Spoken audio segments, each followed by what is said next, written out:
ನನ್ನ ಹತ್ರ WhatsApp messages ನ ಸ್ಕ್ರೀನ್ ಶಾಟ್ ಇದೆ. ಇದನ್ನ ಸಾಕ್ಷಿಯಾಗಿ ಯೂಸ್ ಮಾಡ್ಬೋದಲ್ವಾ ಮೇಡಮ್? ಆದ್ರೆ ಕೋರ್ಟ್ ಅಲ್ಲಿ ಇದರ ಎವಿಡೆನ್ಷಿಯರಿ ವ್ಯಾಲ್ಯೂ ಏನು? ಇದನ್ನ ಸಾಕ್ಷಿಯಾಗಿ ಒಪ್ತಾರ ಕೋರ್ಟ್? ವಾಟ್ಸ್ಆಪ್ ಮೆಸೇಜಸ್ ನ ಸ್ಕ್ರೀನ್ ಶಾಟ್, ಈ ರೀತಿ ಸೋಷಿಯಲ್ ಮೀಡಿಯಾ ಅಲ್ಲಿ ಚಾಟ್ ಮಾಡಿದಂತ ಸ್ಕ್ರೀನ್ ಶಾಟ್ಸ್ ನಿಮಗೆ ಎಲೆಕ್ಟ್ರಾನಿಕ್ ಎವಿಡೆನ್ಸ್ ರೂಪದಲ್ಲಿ ಅಡ್ಮಿಸಿಬಲ್ ಆಗುತ್ತೆ. ಆದ್ರೆ ಅದಕ್ಕೆ ಸೆಕ್ಷನ್ 65B ಕ್ಲಾಸ್ 4 ಅಲ್ಲಿ ಕೊಟ್ಟಿರುವಂತಹ ಒಂದು ಸರ್ಟಿಫಿಕೇಟ್ ಸಹ ಅಟ್ಯಾಚ್ ಮಾಡಬೇಕಾಗತ್ತೆ.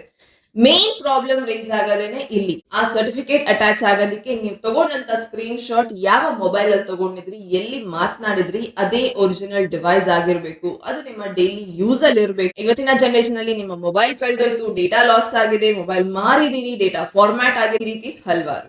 ಹಾಗೂ ಆ ಡಿವೈಸ್ ಅಲ್ಲಿ ನೀವು ಮಾತನಾಡಿದಂತ ಚಾಟ್ ಆ ವ್ಯಕ್ತಿಯ ಹೆಸರಲ್ಲದೆ ಅಲ್ಲಿ ಅವರ ಫೋನ್ ನಂಬರ್ ಅಲ್ಲಿ ಸೇವ್ ಆಗಿರ್ಬೇಕು. ಯಾಕಂದ್ರೆ ಈ ಮೆಸೇಜ್ ನಿಮ್ಮ ಒಪೋನೆಂಟ್ ಕಳ್ಸಿರೋದು ಅನ್ನೋದು ಕೋರ್ಟ್ಗೆ ಸಾಬೀತುಪಡಿಸೋದು ಕಷ್ಟ ಆಗತ್ತೆ. ಬಿಕಾಸ್ ಇವತ್ತಿನ ಡೇಟ್ ಅಲ್ಲಿ ಈ ರೀತಿ ಮೆಸೇಜಸ್ ನ ಸ್ಕ್ರೀನ್ ಶಾಟ್ಸ್ ನ ಕ್ರಿಯೇಟ್ ಮಾಡೋದು, ಫೋಟೋಶಾಪ್ ಮುಖಾಂತರ ಎಡಿಟ್ ಮಾಡೋದು ತುಂಬಾ ಈಸಿ. ಸೊ ಹಾಗಾಗಿ ಈ ರೀತಿ ವಾಟ್ಸ್ಆಪ್ ಮೆಸೇಜಸ್ ನ ಸ್ಕ್ರೀನ್ ಶಾಟ್ ನ ನಾವೇನು ಸಾಕ್ಷಿ ಅಂತ ಅನ್ಕೊಳ್ತೀವಿ, ಇದನ್ನ ಕೋರ್ಟ್ ಅಲ್ಲಿ ಸಾಬೀತುಪಡಿಸೋದು ತುಂಬಾನೇ ಕಷ್ಟ ಆಗುತ್ತೆ.